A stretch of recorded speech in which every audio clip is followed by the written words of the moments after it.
So there's a famous story that in the very, very difficult times back in Russia, the Rebbe asked Reb Chatzah Fagin to be his secretary.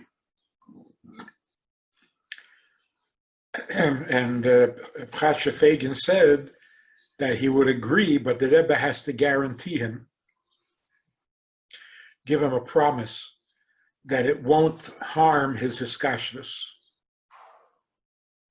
That, you hang around the Rebbe a lot, you start to feel like you're some kind of big shot, and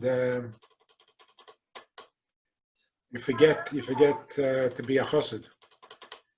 He said that he's masking, but on the condition that it shouldn't harm. And the Rebbe promised him that.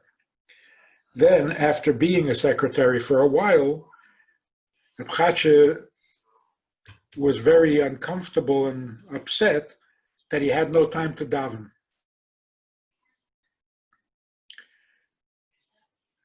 So he asked the Rebbe if he could take off an extra half hour for davening.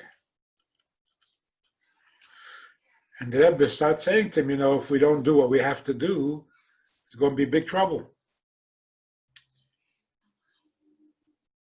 And then the two, the Rebbe, Friedrich Rebbe, and Chatzah were standing there crying. They were both crying that there's no time to daven. But that, that's the matzav. Anyway, that story is very helpful in understanding this mimer. Because what happened in this mimer, the history of the story of it, this was Tafshin Yud Beis, the second year of the Rebbe's Nesius, and the Rebbe announced to the world that there's no time for davening. Pretty much that's what it was about. And the Rebbe cried bitterly about it, but that was the reality. So let's learn. Beis Aleph.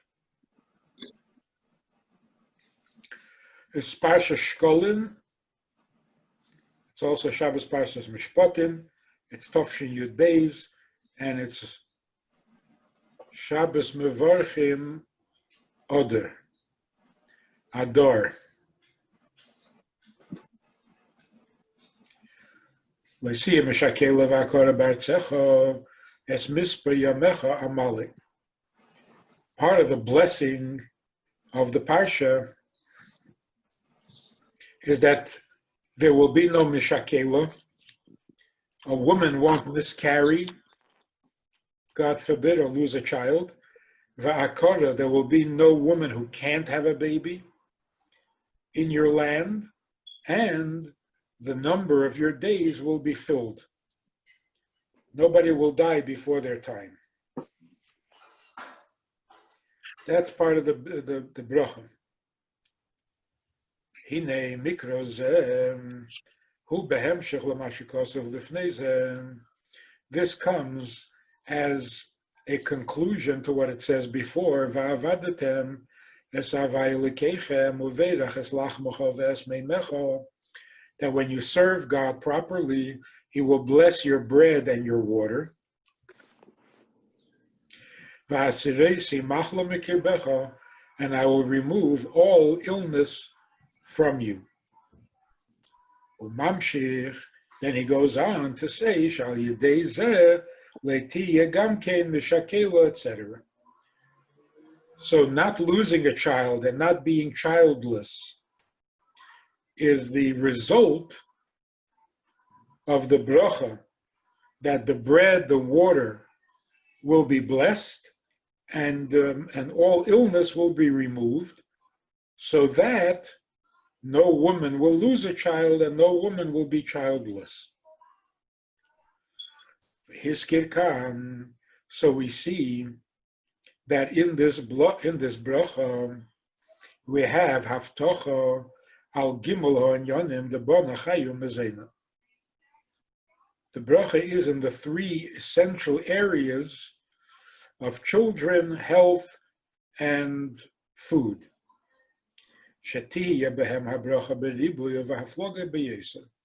That in these three areas, there will be a great bracha. What do we see? This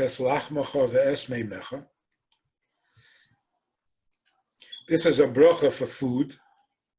You'll have what to eat. Umadgish bekasuv, ubeirach. It's not only that you will have bread and water, but that the bread and the water will be blessed. Hainu, that means not only will you have enough food to satisfy your need, but beyond that,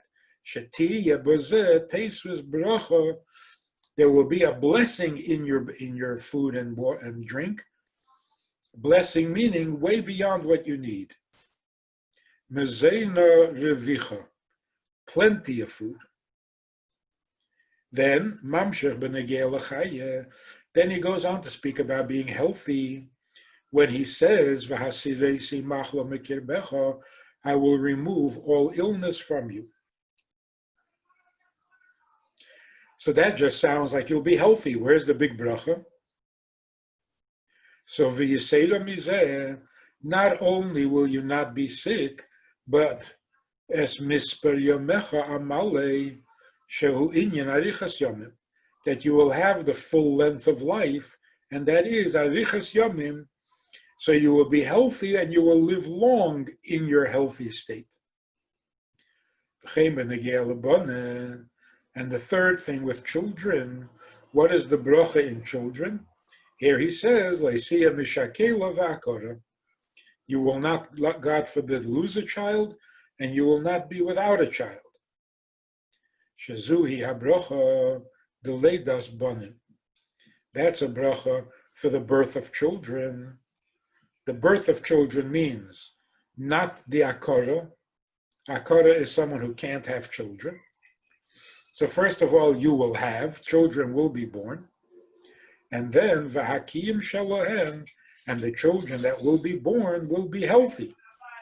Because they will not be meshakela, they will not be lost, miscarried, or not live long. So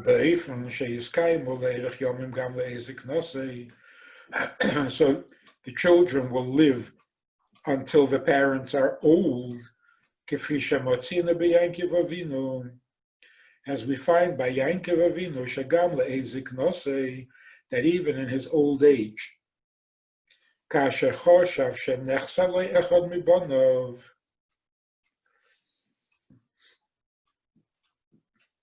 when he thought that he had lost a child, it's talking about Yosef, Omar va'ani kasher sikalti.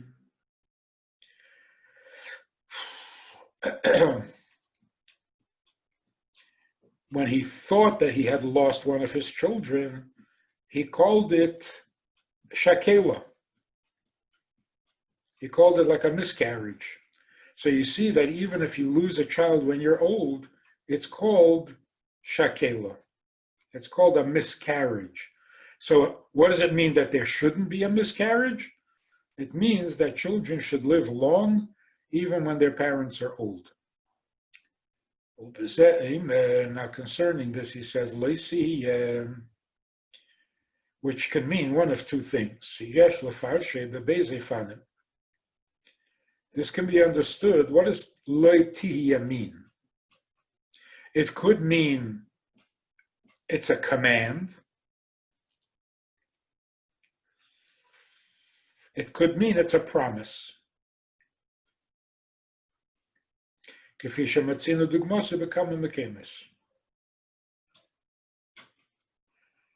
Hainu, tzivui, it can either mean a commandment, Tiye Meshakela v'akora, that there may not be, as tarnish zayin, can Meshakela v'akora, or v'haftacha Tiye Meshakela v'akora es vet nish zayin ken Meshakela v'akora. Hainu shekasher odom eis hatoli bei. When a person does whatever he needs to do to guarantee Tiye Meshakela v'akora, when you do what you need to do, azai gam mavtich HaKadosh Baruch Hu, then you have God's promise Tiye Meshakela v'akora. What can you do? The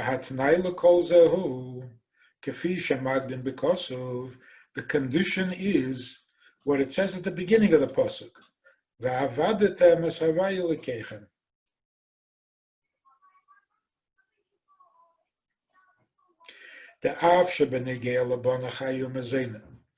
Now we know that when it comes to children and life, health, and parnasa, the Gemara says, "Shalav b'schus talya milsa, ela b'mazla talya milsa." Why is one person rich and another person is poor? It has nothing to do with what you deserve. The rich man doesn't deserve to be rich, and the poor man doesn't deserve to be poor. In these three things, it's a matter of mazel, not a matter of schus. So whether you have children or you don't have children is obviously people who deserve, you would expect that they would have a lot of children, and people who don't deserve shouldn't. But we see that that's not the case. So concerning these three things, your avodah shouldn't have any effect. It's purely a matter of mazel. Mikol mokem ribui habracha bazeh toli beinyan ha'avodah dafkin. If you want not only to have children, to have health, and to have what to eat, but to be blessed with it beyond what you need, that does depend on your avodah.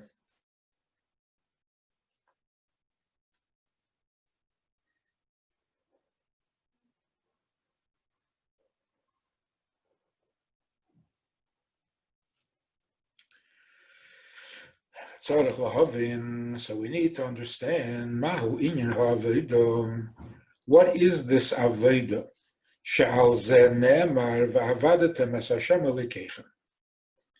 It says you should serve the Eibishter. But what is this service? It seems to be something different than mitzvahs, because each mitzvah is its own. Zochar eshem Shabbos l'kadshe. There's a mitzvah to keep Shabbos. Now the Torah is saying there's also a mitzvah to serve the Eibishter. Va'avadetem. What is that?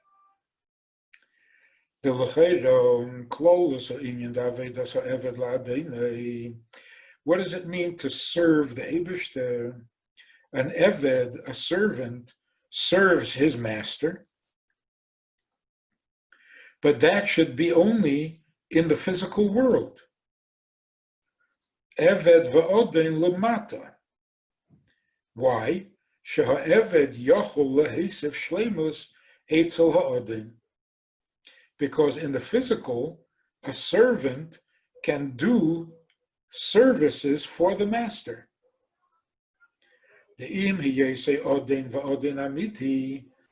Although the master is the master, in other words, he's rich, he has, and if he's a real master, he has everything. If you're talking about a human being, there is still something that the Odin, that the master needs. V'zuhi avedas ha'eved. And that's where the Eved comes in, lemales machseirei, to fill in what is lacking, or to complete what the Odin, what the master wants. In fact, it's interesting. the richer a person is, and the more famous the person is, the more avodim he has. You would think if a person is really rich and really powerful and really famous, he doesn't need any help. But you see the opposite. A very rich person has many servants. So that's all true in the physical.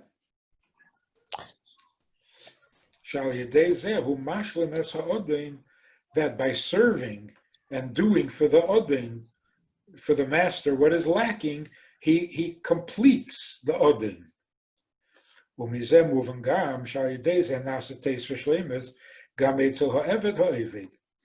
And then it makes sense that the Eved feels like he accomplished something real and important. So it's even possible that the Eved doesn't need to be paid. It's Shaloi al Menas L'Kabel Pras.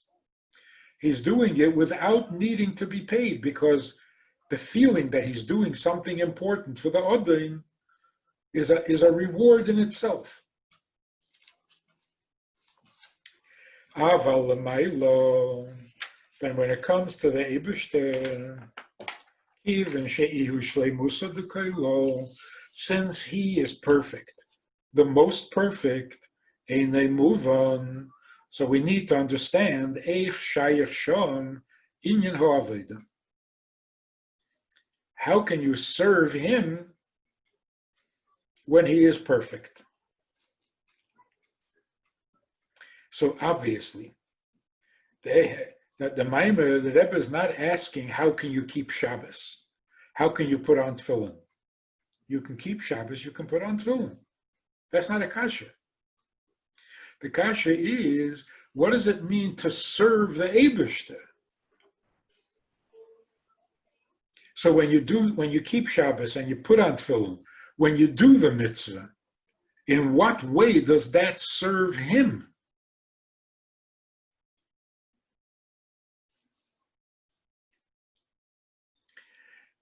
And if it doesn't serve him,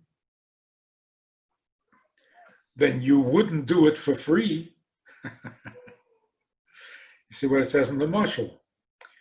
If you're doing something for the Odin, that feels so good, you don't need to be paid.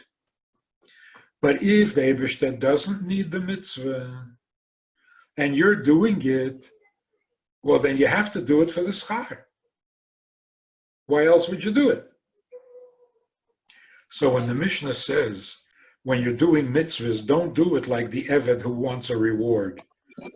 Do it like the Eved who doesn't need a reward. What does that mean? It means the Eved who doesn't need a reward is content knowing that he did something for the Odin. That's a pleasure.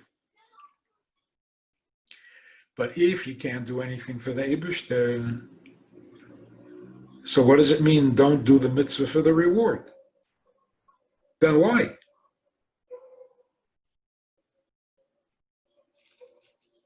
You're left with no other choice.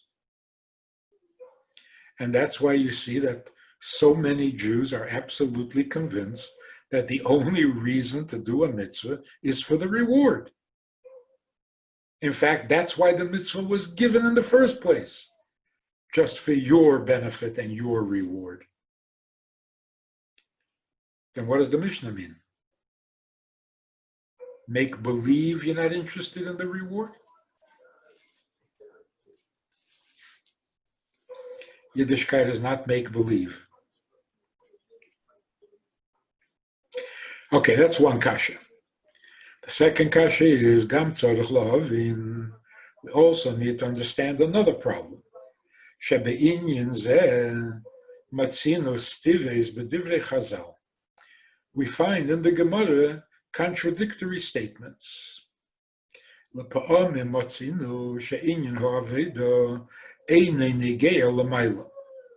We find actually statements that seem to be saying that the Eibishter does not need your avodah. Kedisa b'medrash, the Medrash says וכי יכפס ליל הקדוש ברוך הוא למי ששייכת מן הצוור למי ששייכת מן הערף. The mitzvah is that you have to shecht an animal in order for it to be kosher, and you have to shecht it from the front of the neck, not from the back of the neck.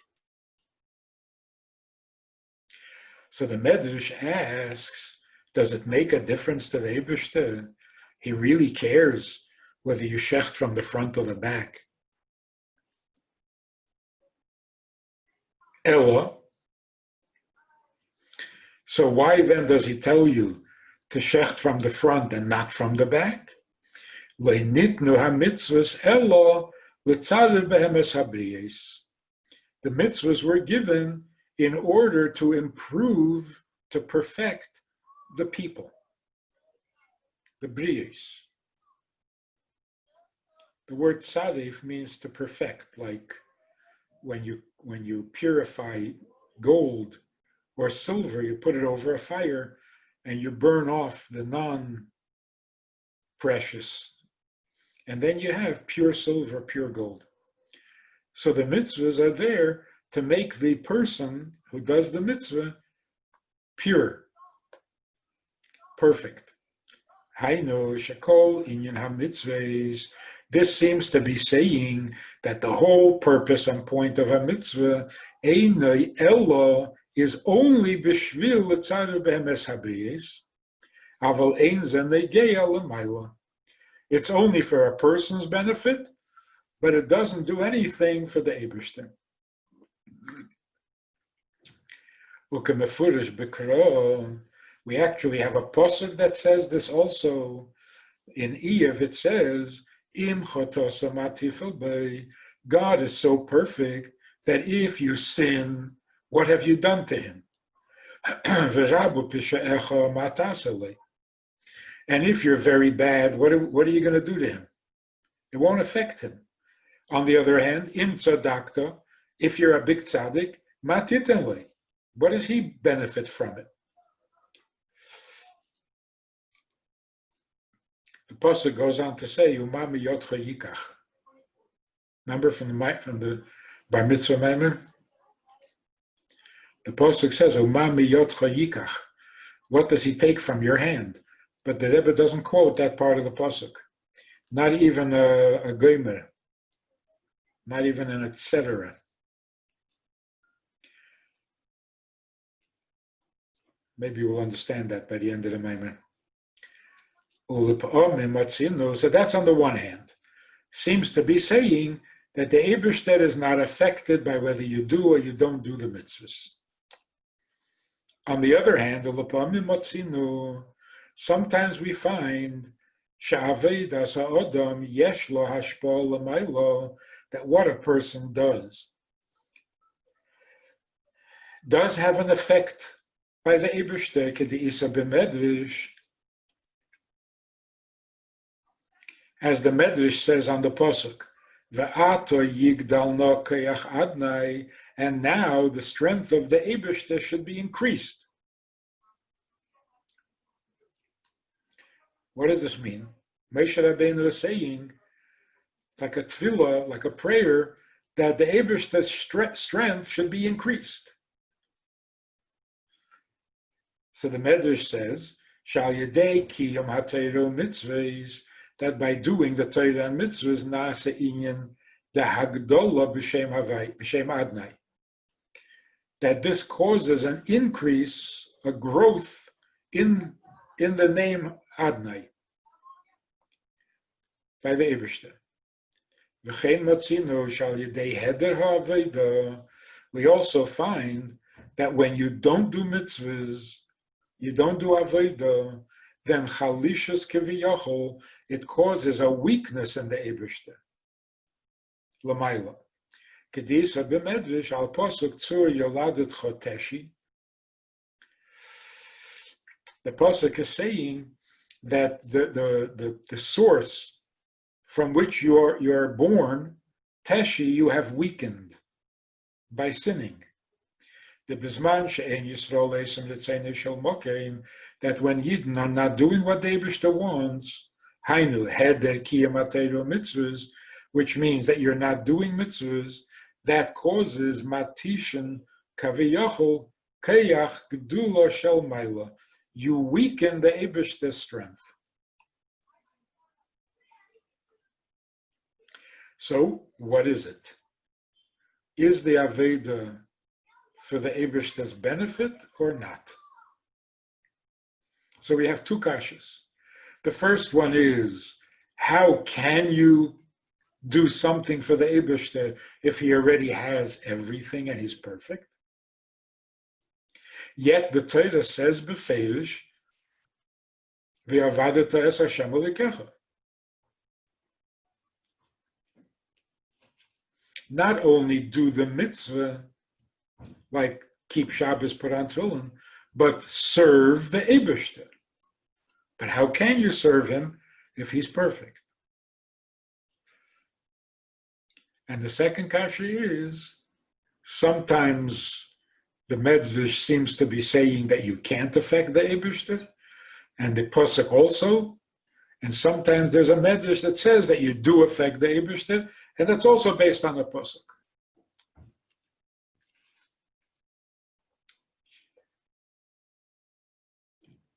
You know what's really amazing?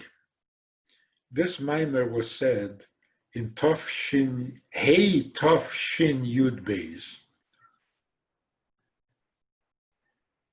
That's the year 5712.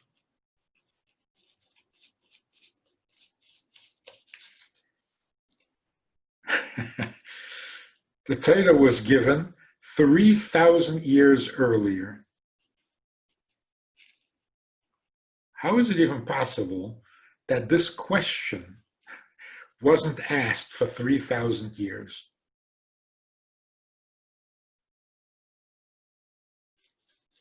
It's so fundamental. It says, serve the Eibishter. Nobody asked this kasha before for 3,000 years? How are we supposed to understand? The Yidden said, Nase v'nishma. First Nase, then Nishma.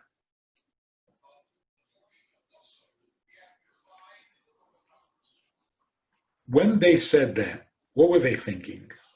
This is good for us, so Nase, and who cares? As long as it's good for us, we'll do. Even before Nishma, of course we'll do it. If it's good for me, of course I'm doing it. Was that what caused Nase v'Nishma? The Nase before the Nishma? Or was it the opposite? The Eibush that is asking, then of course Nase.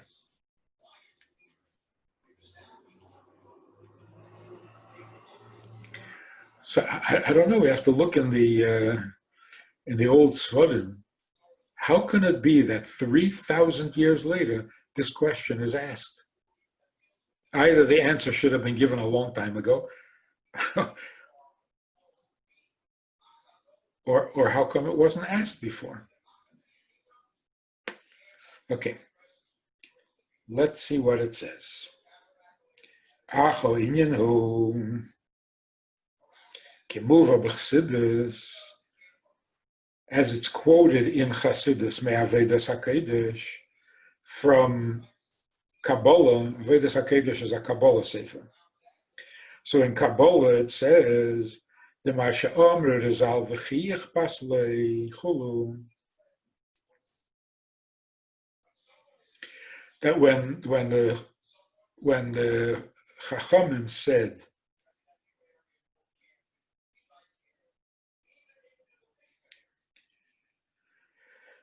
does it really matter to the Eibishter whether you shecht from the front or the back? Just a little off the topic for a second. What is Razal? Rabbeinu schusam levracha, zechreinam levracha, yeah? Sometimes it says Razal, sometimes it says Chazal. Yes? When does it say Razal and when does it say Chazal?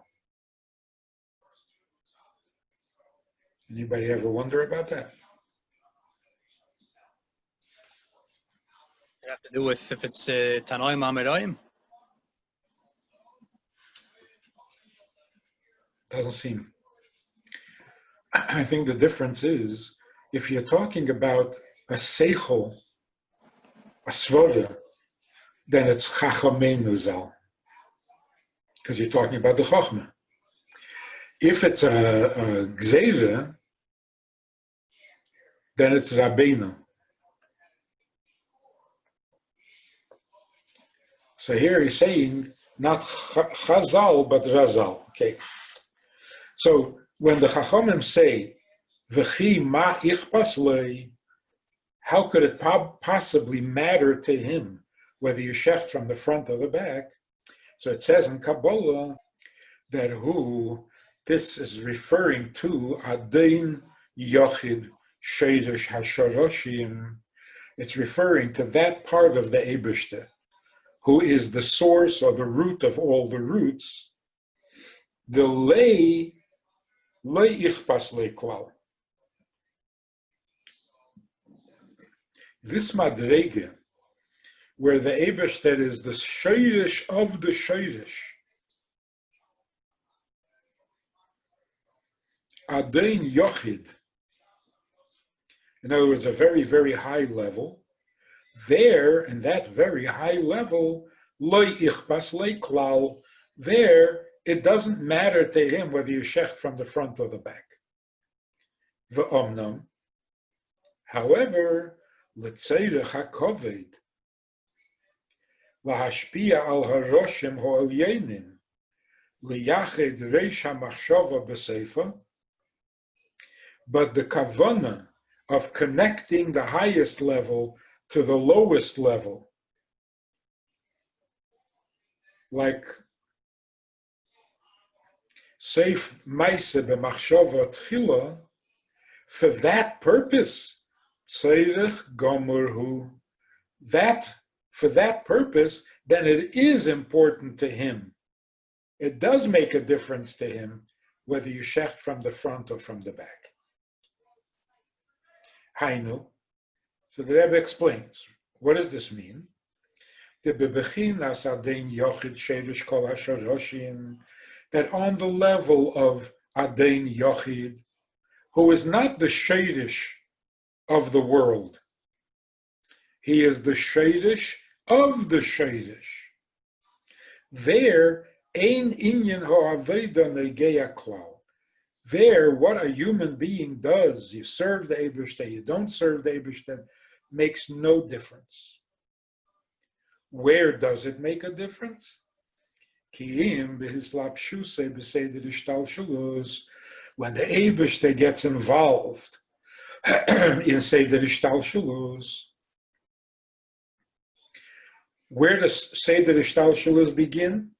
Hochel, it begins mebechinas hachochma, from the madrege of Chochma, the Eibishter's Chochma.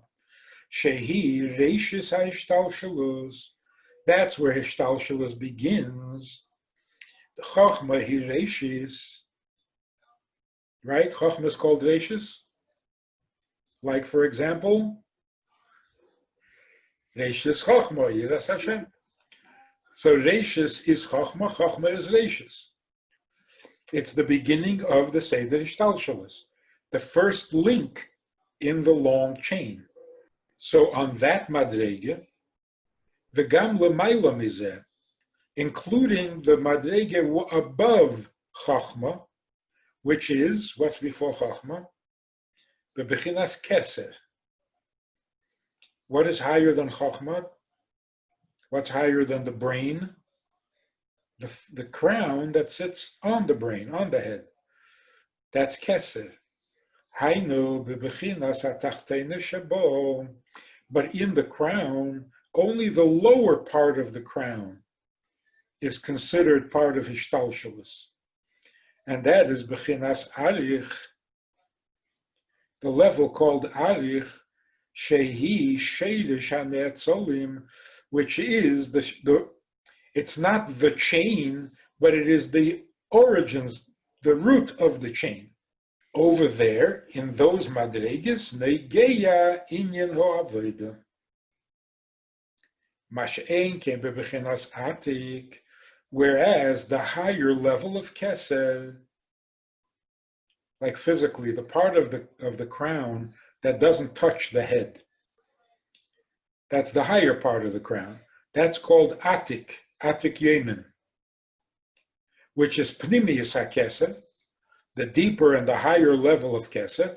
There, the aveda does not make a difference.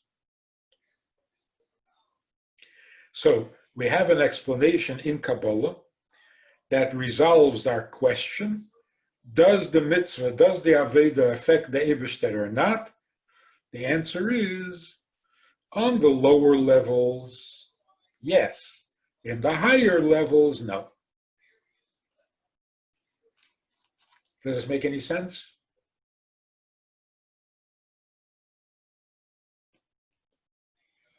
If you have a question, ask.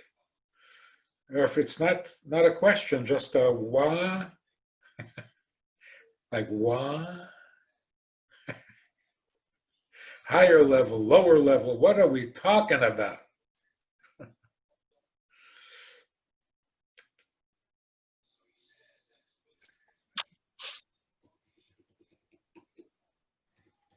The question is like this. The Eibishter gives us mitzvahs. Is it because he needs the mitzvah, or because the creation of the world, in order for the creation of the world to be successful, you need mitzvahs?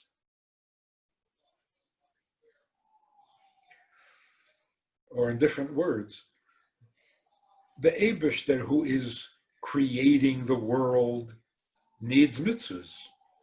The Eibishter who doesn't get involved in creating the world doesn't need mitzvahs. It's like saying, does a person need a car? You hear this, Shalom? Do you really need a car? The answer is yes and no. If I need to go somewhere, then I need a car. But if I'm not going anywhere, I don't need a car. So what's the answer? A person needs a car or not? To be a human being, you don't need a car. Right? You can be a human being without a car.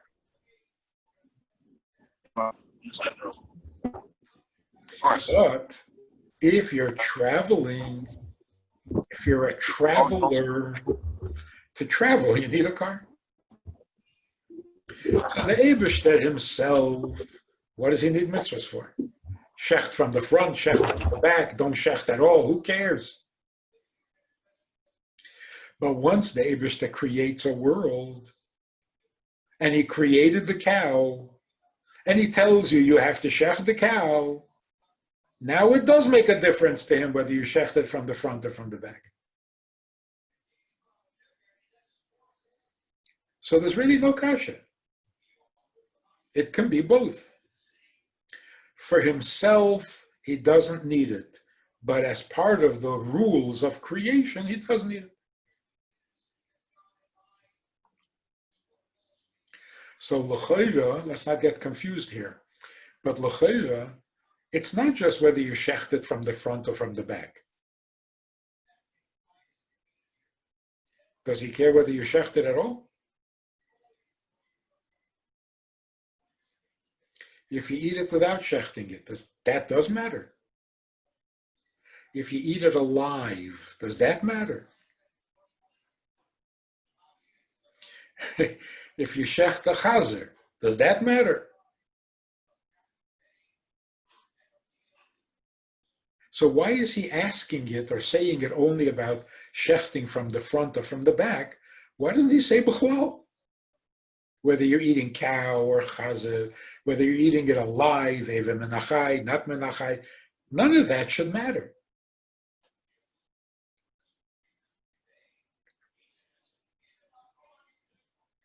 So why is the shaila only about front and back?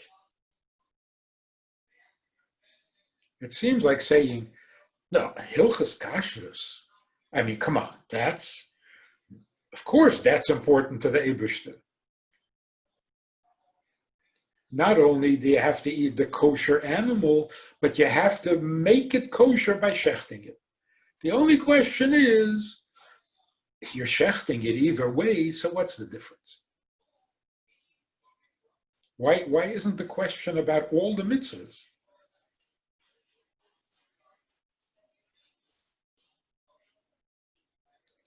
V'chi ichpas lei, does it make a difference to the Eibishter whether there is a cow or there is no cow?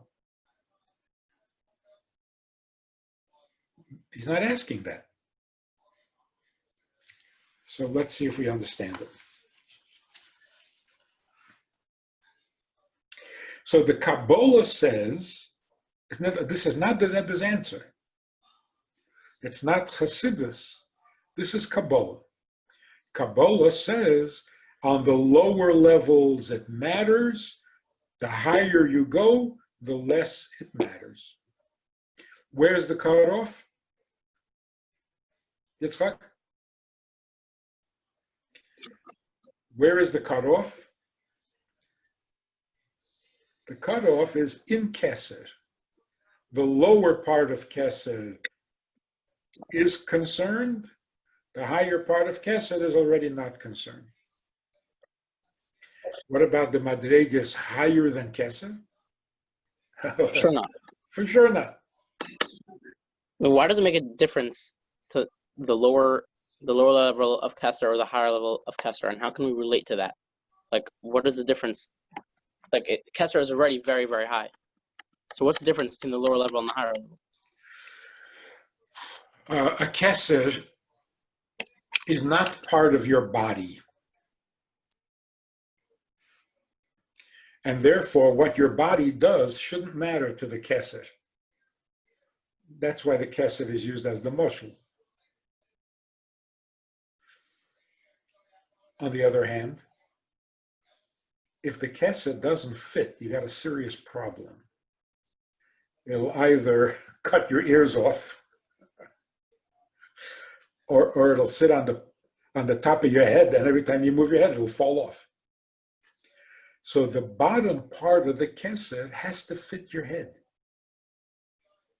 So you can't say the Keser doesn't care about your body.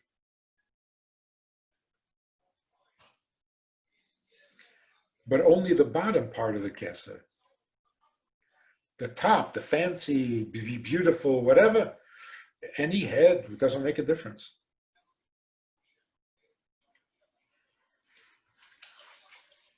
In other words, it's like, why does Seder Hishtalshelus begin with Chochmah? The first step in creation is Chochmah. What does that mean? The first step in creating the world is not a hammer and a nails. It's not Dibur. Vayemer Elikim Yehi Eir. That's not the first step in creation. That's the last step. So what comes before Dibur? Before the Eibishter says Yehi? Before that, there's Machshava. The blueprint.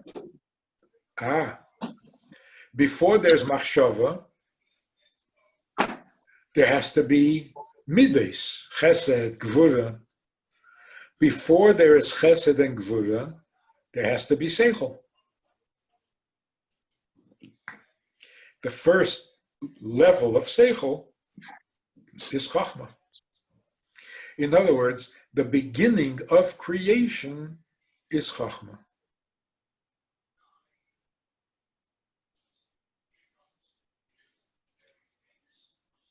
The blueprint. But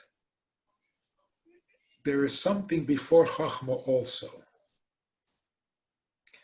Before you have a plan for creation or any project, before you have the blueprint for the building you're going to build, you first have to have a rotzen.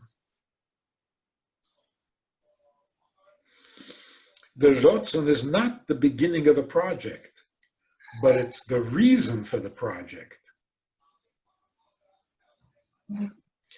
The lower part of Keser is rotzen. So the rotzen for creation can already be affected by creation. Because if it doesn't turn out the way the rotzen wants, then the rotzen suffers. So the rotzen is affected. But you see, it's not the Eibishter's rotzen. It's the rotzen of creation. The Eibishter doesn't want the mitzvah for himself. He wants the mitzvah for creation. So the rotzen for creation is going to be affected by how the creation behaves. But above rotzen, the creation has no effect at all. Makes sense, Yitzchak? Yeah. Yes, or maybe.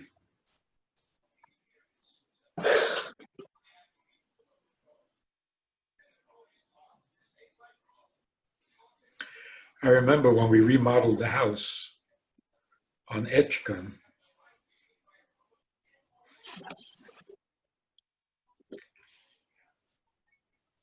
the big dining room, had a slanted ceiling. It was awesome because it was very slanted, very steep. But I asked them to put in insulation because there was no insulation. In order to put in insulation, they lowered the ceiling, and it wasn't as awesome. And it bothered me for a long time. That's not my rotzen. That's not the house I wanted. I wanted a house with a very steep. So the rotzen of a project is, of course, going to be affected by how the project turns out. So you can't say the Eibishter created a world and he doesn't care. I mean, he doesn't care. He created the world. And like the Mishnah says, why did it take Asora Mamoris v'haloi b'maimer echad yachol lihibaris? He could have created the world with one sentence. Why did he have to have 10 Maimoris? The answer is because he's involved in his creation.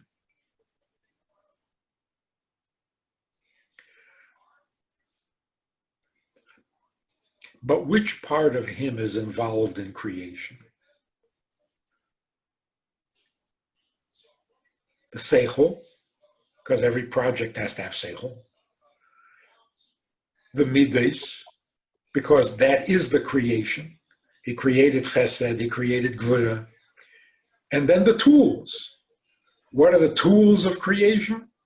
Machshava, dibur, maaseh.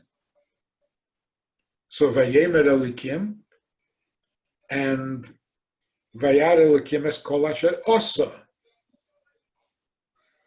So the tools of creation are the bottom, the two lower levushim, dibur and maaseh. And machshava, seif maaseh b'machshava tchila. But the part of the Eibishter that is not involved in the creation is not affected by the creation. Makes sense.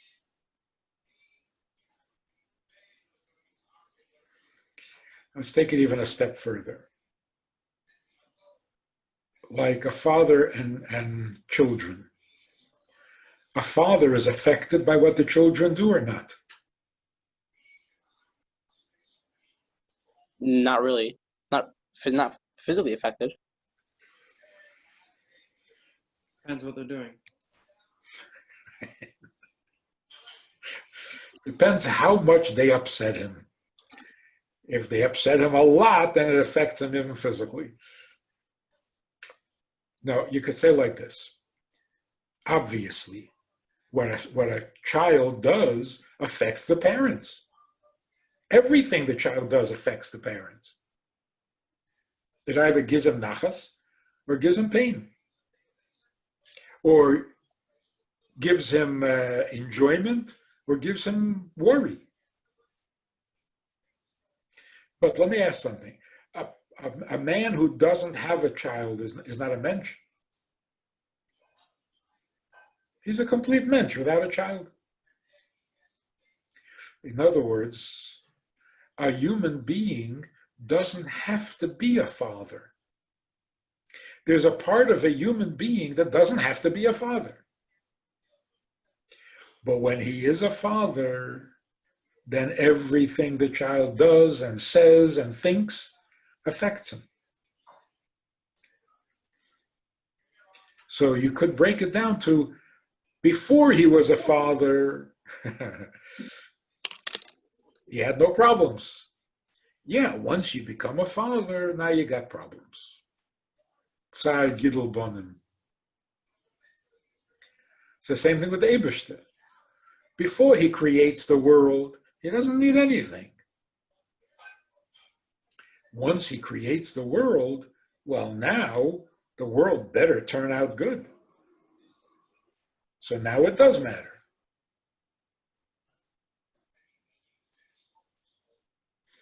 So it's like saying, Kaidem shenivra ha'olam, hayahu shmei levad. He didn't need anything, nothing mattered. But because he created the world, and he likes his creation, now it matters to him.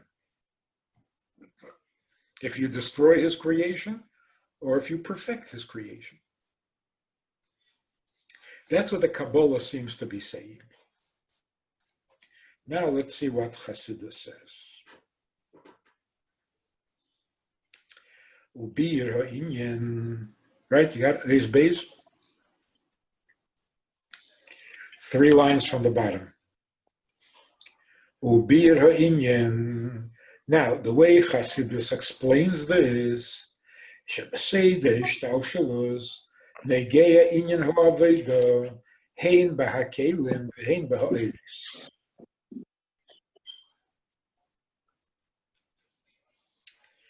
In the creation of the world, there is the energy, the Eibishter's koyach, and then there is the created being that contains the energy, the keli. So in creation, the Aveda of a human being affects not only the keli, but also the Eir. So for example, the Eibishter created the world with chesed. So a person can say, if I do an Aveda, it's going to destroy the world. It's going to bring a mabul. When you misbehave, it brings a mabul, and everything is destroyed. But when you destroy the world, are you also damaging the chesed that the world was created with? The answer is yes. Dehine inyan hakelim shehu helam ha'eir hu nesinas mokem lemetzias dezulas. I think the Rebbe is going to say that it makes perfect sense that what you do can affect the keli. But you would think that it doesn't affect the eir. And yet it does. Okay, so he's going to explain. The keli, shehu helem ha'eir, hu nesinas mokem lemetzias dezulas. In order for the keli to exist, the Eibishter has to hide the Eir. The chesed with which the Eibishter creates the world is not obvious. It has to be hidden. So, for example, the sweet apple, the sweetness of a sweet apple comes from chesed. Does anybody know that? When you eat a sweet apple, you think, oh, chesed. No. You have to learn about it in Chassidus. So the keli hides the eir. When you hide the eir, it's in order that you should see the keli and not the eir. If all you could see is eir, there would be no physical world. So you hide the chesed, so all you see is an apple. If the Eibishter wants you to see the apple, then how can you say the apple is not important?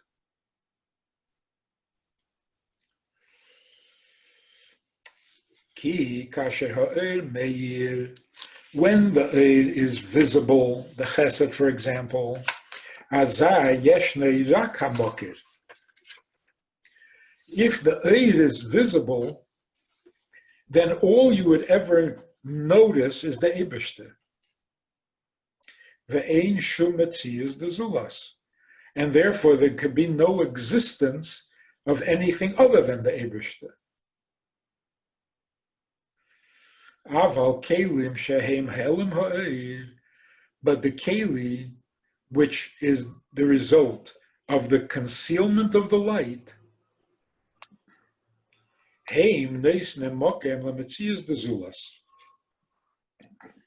that's what makes it possible for a person to think that he is independent of the Eibishter. V'ad sheberiba yishtalshalus neshava mehem b'chinas nevroyim.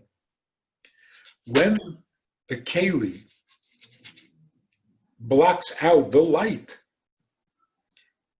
in let's say the world of Bria, eventually that comes down into this world, into the physical world, that the result is a nivra, a creation that seems to come out of nowhere, that doesn't know where it's coming from. And because the keli allows the impression that there is something besides the Eibishter, safe.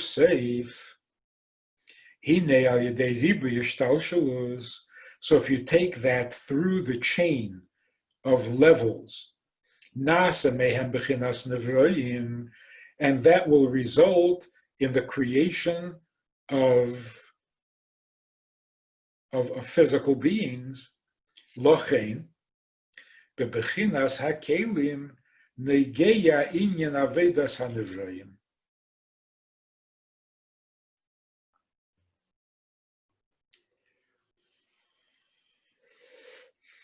How does a physical existence begin? First, there's only Eibishter, right? Because it's yesh me'ayin. So how does the yesh, how does the created being, how does it start?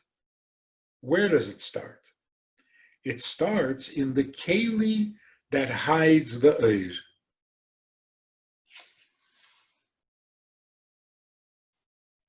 Did I have a question? Does ayin mean nothing or beyond? Something that we can't understand. Something we can't understand. Uh-huh. So in the keli, the aveda of the person has an effect. V'hainu shal yedei heder ha'aveda nase pegam behakeli. So imagine, the Eibishter hides his light. tzimtzum. Why? So that the physical lower world can exist.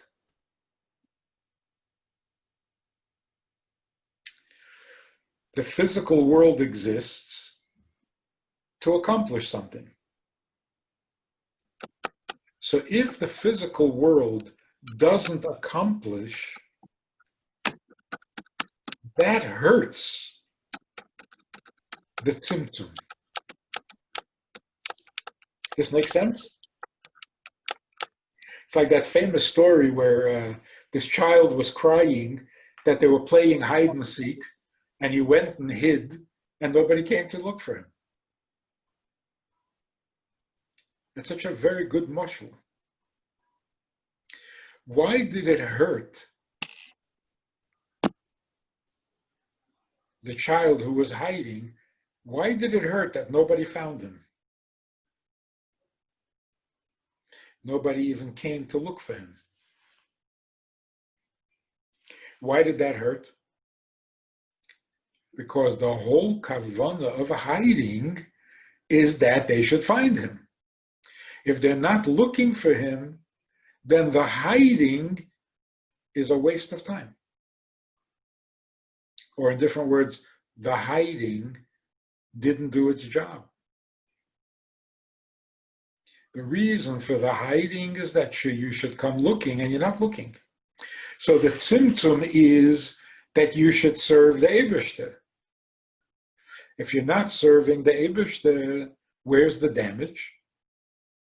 The damage is that the tzimtzum's kavanah has been frustrated. So does it affect the tzimtzum? Of course it affects it.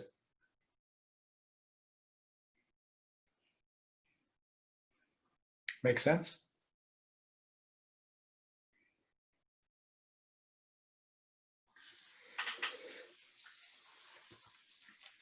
That's why the Baal Shem Tov said that story with the child hiding, the hide and seek, is a perfect mashal on the Eibishter. How much does it bother the Eibishter when you don't do a mitzvah? Why should it bother him? Because he made a tzimtzum, and the whole point of the tzimtzum is that you should look for him and you're not looking. So you have ruined the kavanah of the tzimtzum.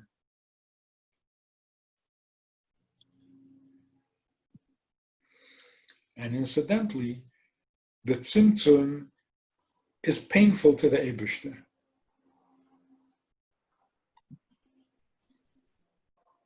To put a gvul on bli gvul is not pleasant.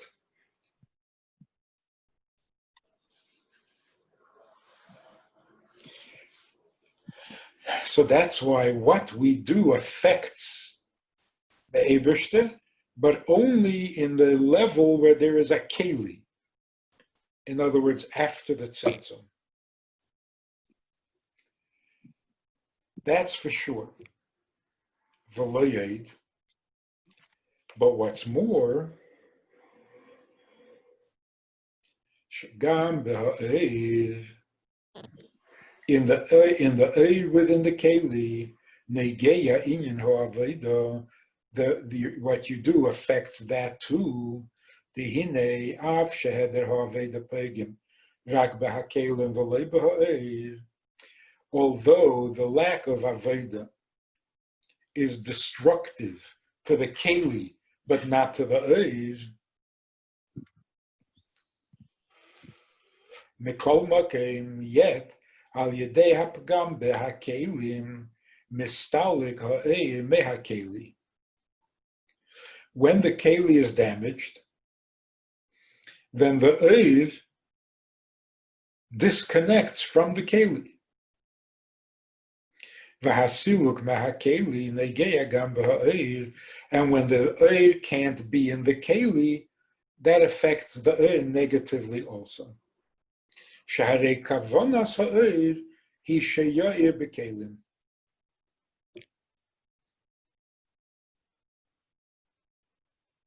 In the mashal,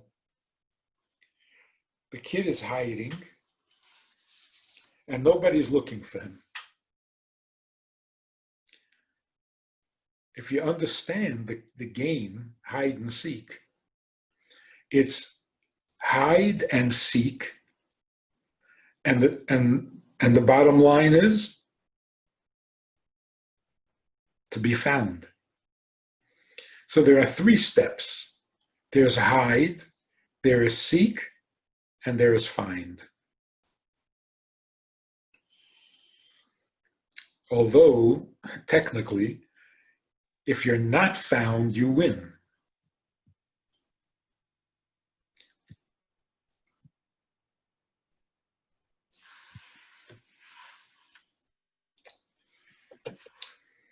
But that's only b'chetzenius. Imagine a kid goes and hides, and people seek and search, and they can't find him. That's not a good ending. They are missing. Who can eat in a time like this?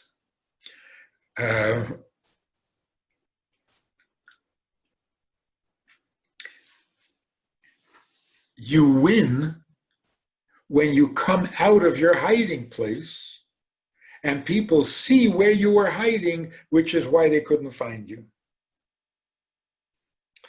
In other words, if you don't come looking, you're causing two kinds of damage. First of all, why did I bother hiding if you're not looking for me? Secondly, the reason I was hiding and the reason that you should look for me is I should be found. So my desire to be found is also frustrated.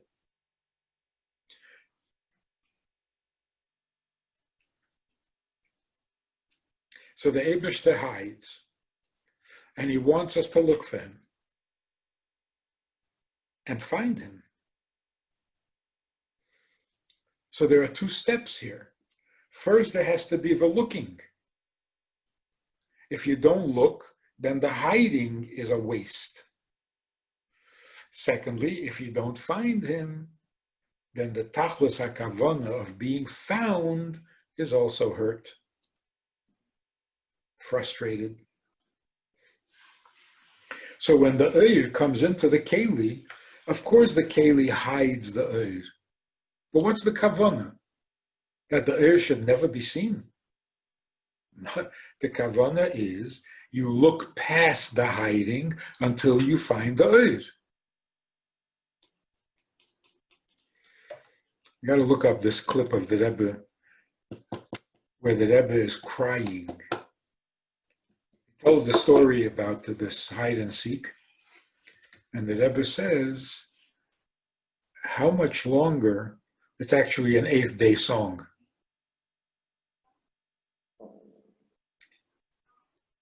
The Rebbe started crying that it's going on already too long. The Eibishter hides, and he wants the Yidden to look for him, to search. And the Rebbe said, Zunte gesucht, Monte gesucht. He was crying. Like, how much are you supposed to search? One day, another day, another day. And then the Rebbe said, Viful ashir mater nidden. There's got to be a limit to how much you're going to stress and demand that the search should go on and on and on. So which song is it? Viful ashir mater nidden?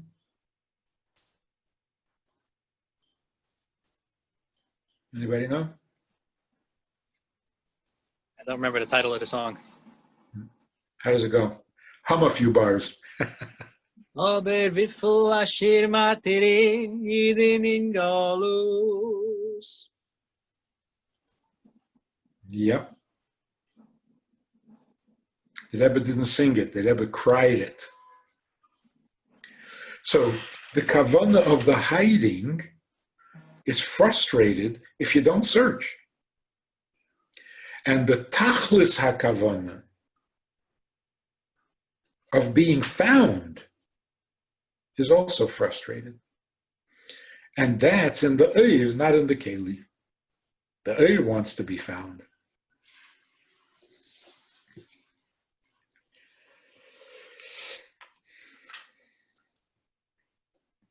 Kivun shebeheder ha'aveda nasa siluk ha'Eir shemestalik mehakeli ubimele loy nishlemes hakavana shebei.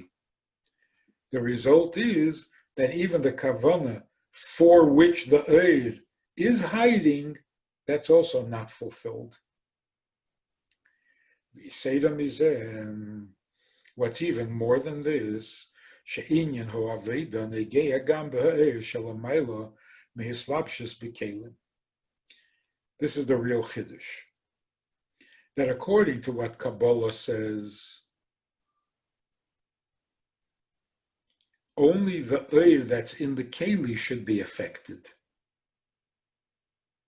But anything higher than that should not be affected. So the Rebbe says no. The inyan ho'avedas negeya gam b'ha'Eir shelemaylo mehislapshus b'kelim, meaning the part of keser that doesn't touch the head. Shaharei gam ha'Eir shelemaylo mehislapshus b'kelim harei hu sheidesh al kol panim la'Eir ha'mislabish b'kelim. Once you're talking about Eir, you're talking about chesed, the chesed that's in the keli, the chesed that's not in the keli. How can you separate them? The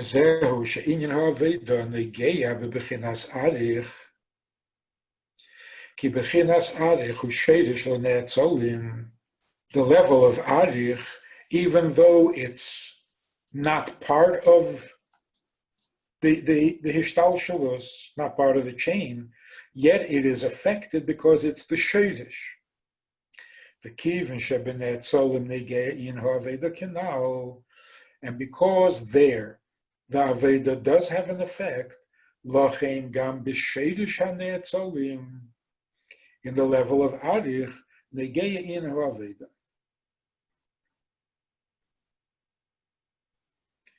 V'rak bebechinas atik. It's only on the level of atik. Amr Rezal v'chi ichpasle.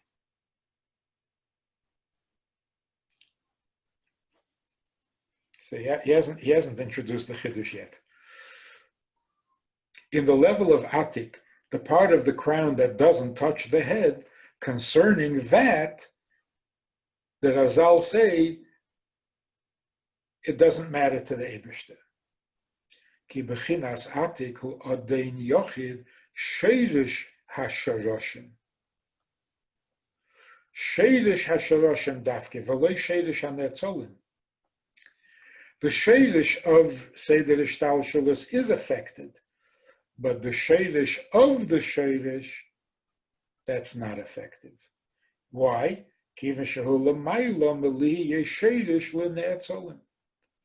Because it's not even the source of the creation. Ube'emes nivdulhu gam mehasharoshim shahrei atik hu meloshem vayetak v'hainu shehem muvdul gam mebechinas arich.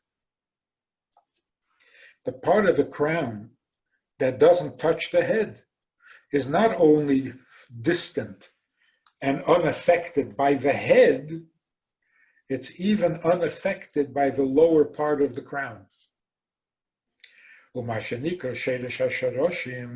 So it's really not the sheidish for the lower part of the crown. Why is it called sheidish hasharoshim?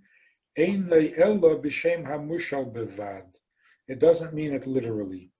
It means the level before the sheidish. ובבחינה זו איני נגע אין הועבדה ועל זה נאמר אם חטאס מה תפעל בי ורב פשעך מה תעשה לי אם צדקת מה תיתן לי, and this time he says v'geimer. Now to sum it up very briefly in the language of Chassidus, The lower part of the crown is called Memala Kol Almin. The higher part of the crown is called Seviv Kol Almin. Even though the lower part of the crown is also a little Seviv. Doesn't go into the head. It's not like the brain that is in the head. It surrounds the head. But because its size has to fit the head, so it's already affected by the head, it's not the real inyan of Seviv. Seviv means completely independent. So where does Seviv begin? Seviv begins going upwards. Seviv begins in that part of the crown that doesn't have to fit. So when it says in the Maimer, Im chatosa matif rabba peshecha matasele, it's talking about Seviv Kol Almin. But in Memala Kol Almin, of course it matters. So let me sum it up. The Eibishter created a world of Teiv and Ra. Eitz Hadas, Teiv or Ra. Does Teiv really do anything for the Eibishter? Does Ra do anything for the Eibishter? That's the question. In the level of Memala Kol Almin, if you're talking about the Eibishter's concern for the world, then yes, Ra is destructive, Teiv is constructive. So of course it matters. It's like asking, does it matter to the Eibishter whether we blow up the world or not? Of course it matters. He wants the world to be good. He wants the world to be healthy. He wants the world to be pure. He doesn't want it destroyed. That's in the Memala Kol Almin. Seviv Kol Almin, that means that the condition of the world is not important. So Teiv is not Teiv and Ra is not Ra.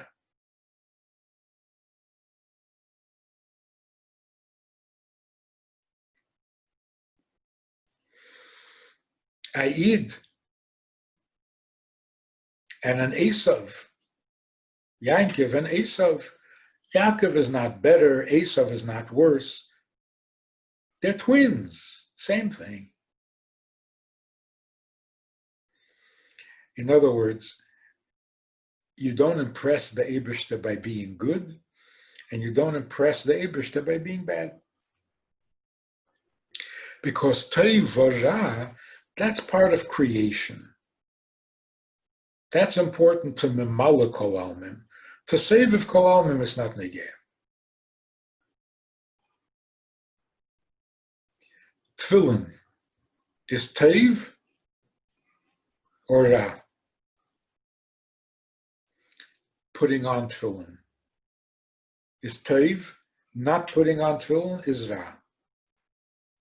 In Seviv Kol Almin, Im chatosa ma tifel bei. So what if it's Ra? Seviv Kol Almin is not affected by Ra. And putting on tefillin is Teiv. So what? Teiv is not important in Seviv Kol Almin. Does that mean that tefillin are not important? Hey, we didn't say that.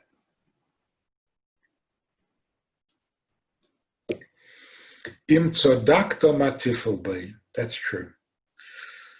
In Seviv Kol Almin, whether you're a tzaddik or Rasha doesn't make a difference. Because good and bad, that exists only in the lowest level of creation. In Gan Eden, where Adam and Chava were, there was no Teiv and there was no Ra. Didn't make a difference. Only when they left Gan Eden, now there's Teiv and there's Ra. Teiv is very good. For that you get rewarded. Ra is very bad. For that you get punished. Yeah, in the world outside of Gan Eden, yeah. But in the world of Gan Eden, there's no Teiv and there's no Ra.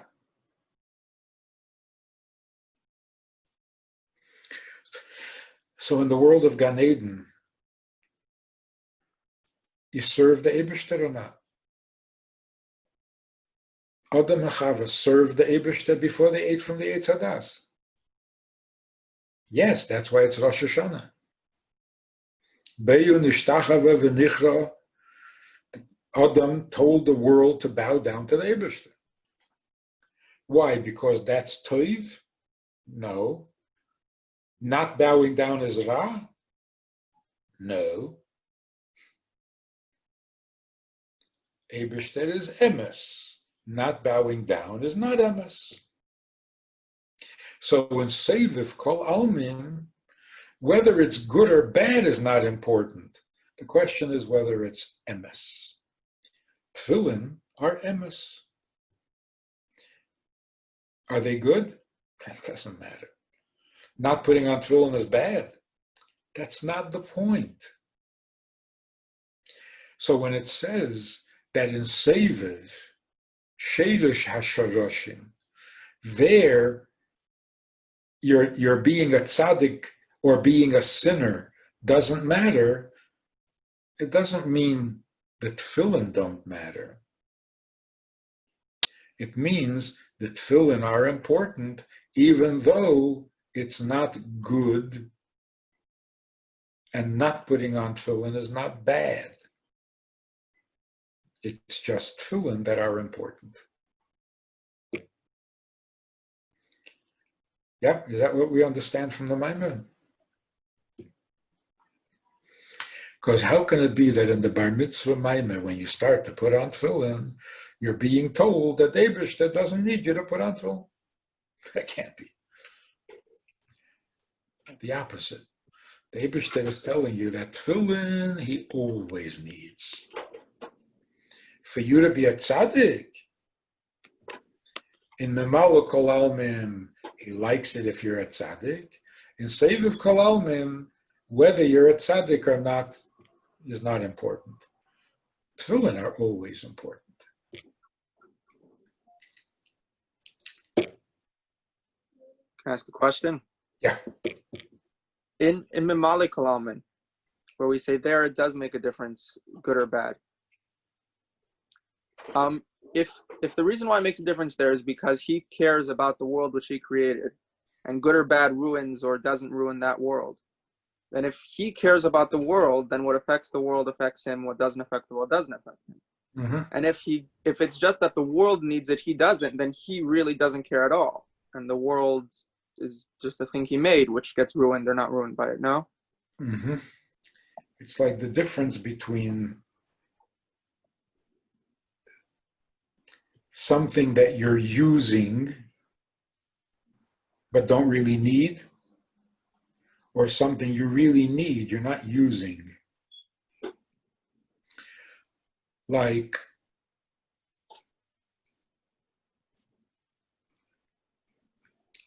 you don't really need a servant, you just need your lunch delivered. So do you need a servant? Well, if you want your lunch delivered, you need a servant. If you don't want lunch, you don't need servants. In other words, if you're using one thing to get another thing, so do you want a servant or not? Well, yeah, yeah. Do I really want a servant? No, I just want the meal. That's the difference between Memala Kol Almin and Seviv Kol Almin. In Memala Kol Almin, you're using one thing to get to another.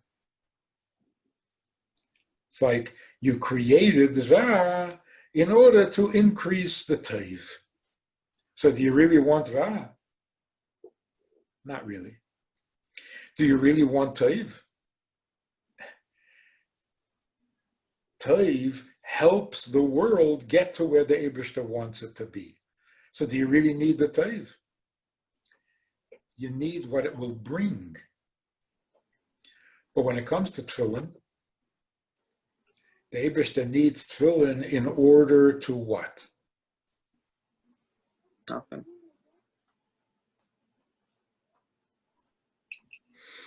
And that's what it means, HaKadosh Baruch Hu meniach tefillin. HaKadosh Baruch Hu meniach tefillin means he's not using tefillin to accomplish something. He is tefillin.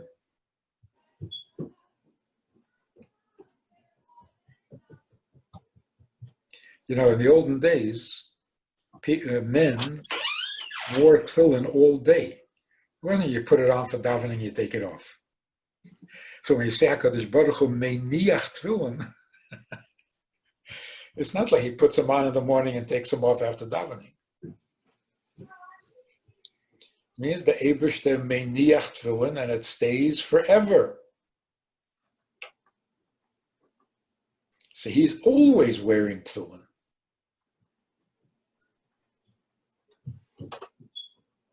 He doesn't even take them off at night. And that's why, technically speaking, Laila is man tefillin. Technically. The reason that tefillin is a mitzvah shehazman groma is because you don't put on tefillin on Shabbos. Right. Otherwise, tefillin is all day and all night. So a chassid was traveling, and he came to some place where very few Jews ever go. And he found a Jew there. Very remote place. And he himself had no intentions of ever coming back to that place. So he met this Jew, and he wanted to put on tefillin with him. It was like 9 o'clock at night. It wasn't even a question of when Shkia was. It was night. He put on tefillin with him. And he made a bracha. With a bracha. When he came home, he wrote to the Rebbe that he met a Jew in this jungle someplace, and he put on tefillin with him at night with a bracha. So the Rebbe wrote back to him,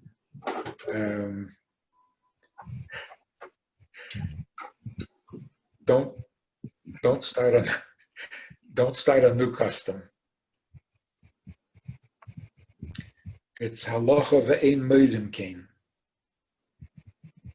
So don't advertise it. So you didn't say it was wrong. It's an aveda. It's not an aveda to put on tefillin at night. It's a gzeira at night. You're not going to be careful, and you're going to be mevazeh the tefillin. You'll fall asleep in them, whatever. But it is man tefillin. Anyway, I must go to the next call. Town or country? Okay. Thank you, Tati. To be continued. Yes, to be determined. Next, Shir, thank everybody for coming, and I will be in touch with everybody about the follow-up. Zed Gizun. Thank you so much.